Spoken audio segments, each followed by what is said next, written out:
ஏன்னா அந்த நான் பேசின ஆள் அப்படிப்பட்ட ஆள்.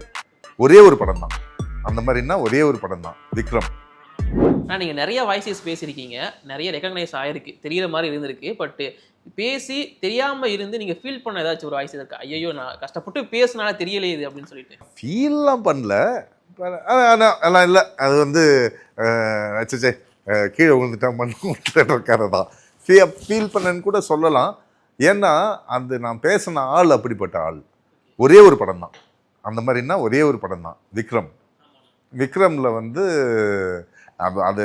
அதுவும் ரொம்ப இன்ட்ரெஸ்டிங். இது ஆக்சுவலி அந்த ஷூட் போகிறதுக்கு முன்னாடியே என் வாய்ஸ் எடுத்தார் லோகேஷ் கனகராஜ். வந்து லோகேஷ்க்கு வந்து மாநகரம்லேருந்து பழக்கம் எனக்கு.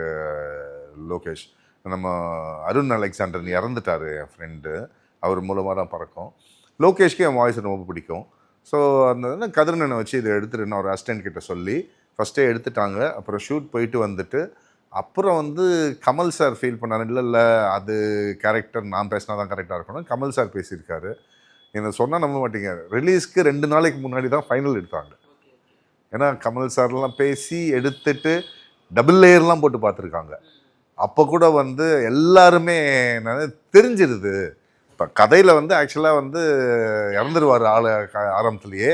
இப்போ தெரிஞ்சிட்டா அப்புறம் எங்கே இருக்கு, எல்லாருக்கும் தெரியும் அவர் சாக மாட்டார், வருவாருன்னு தெரியும். பட் அதை ஓப்பனாக இது காட்டினா அந்த இதுவே போயிடும் அப்படின்றதால கடைசியில் 2 நாளைக்கு முன்னாடி திருப்பி அது எடுத்தாங்க. பட் சொன்ன மாதிரி அப்போ நான் வெளியே சொல்லிக்கூட முடியும். இப்போ ஃபார் எக்ஸாம்பிள் இன்டர்வியூஸ் நடந்துச்சு, அப்போ நான் சொல்லிக்கூட முடியாது. ஏன்னா படத்துடைய எசன்ஸ் அது கெடுத்துரும். அதனால் தெரியாமல் போகிறது மட்டும் இல்லை, சொல்லக்கூட முடியாதடான்னு ஃபீல் பண்ண.